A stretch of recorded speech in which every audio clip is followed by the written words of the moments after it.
Tosin, thank you so much for joining us. Of course, there's always a big focus on the OMO auctions of the central bank. Can you just talk us through what we are seeing there and what we're learning in terms of their posture towards interest rates and, of course, foreign investors? Yes, what we noticed is the central bank governor continues to have its weekly auctions to manage the amount of maturities that are already lined up per week for OMO, but their focus seems to be on the offshore investors, those who are allowed to participate in that auction. What that has caused is a bit of activity in the secondary markets for banks.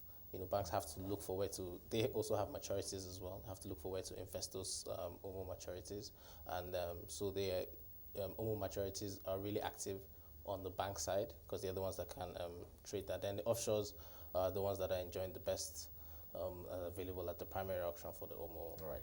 So the market has been segmented, as you've just discussed, but overall, how do you see this new liquidity that has to find a house somewhere, in this financial market, impacting yields further? We saw that yields really went down. I think we even saw 3% or thereabout, and then they picked up a little bit. And do you think that they could fall back again, given what we know in terms of the liquidity that is coming? Yes, for local investors, they've had to be a bit more creative in assets that they can invest and looking for yields.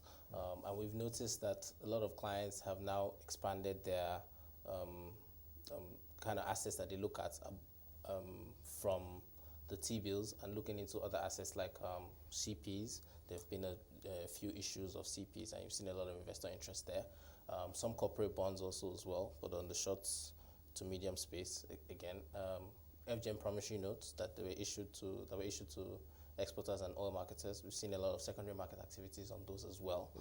Investors looking for yields above what's available in the NTB space. NTB yields are really Yes, low. but the point I'm trying to get to is, do you think those NTB yields will even fall further? Because there are only so many CPs out there, and I just get the sense that if the liquidity continues to, from what I'm hearing, we could see a lot more coming.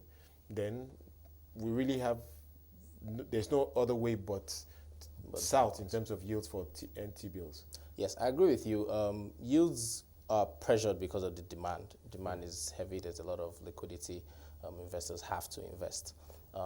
But there's always bottom parts, like a level in which investors will not look at those yields. I think around 4% is like the minimum investors will take, and they start looking for something better than that. Like I said, the promissory notes issued by the FGN have a bit more attractive because they offer higher than where NTBs trade. So you see a lot of investor interest go that from the institutional side. So you have a lot more asset managers, and institutional investors going into that space. It's not a bit so active or available for the retail investors, at least not yet, because of the volumes that trade in that space. But I think that there's a minimum, maybe around 4% that investors will look at. But of course, the yield curve is quite steep now when you look at what's potentially available on the longer end of the curve with the bonds. Do you see that flattening, or how do you see things evolving in terms of investor interest, especially on the long end in terms of bonds? Investors, are more or less fighting for where do they put their monies, right? And you see that in the heavy demand that we saw at the bond auction yesterday, about 282% oversubscribed. And the DMO the DMO, according to his plans for how much they want to raise for this year and in Q1, are more or less done. So they are not under pressure to borrow as much, and therefore rates don't need to go up that much. Even today, for example, the markets closed about 30 points lower from where it closed, about 15 points, lower from where it closed yesterday, just because of the effect of the auction. So you see that demand heavy, especially at the long end of the market, the 2049 30-year bond that still gives something close to 12%, yield. So demand is still, we expect that demand pressure to be consistent, especially from the local investor side.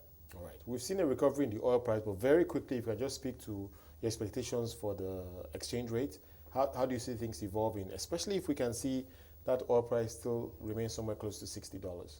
I think the exchange rate will remain stable. The central bank has done a lot of work to remove pressures on the exchange rate.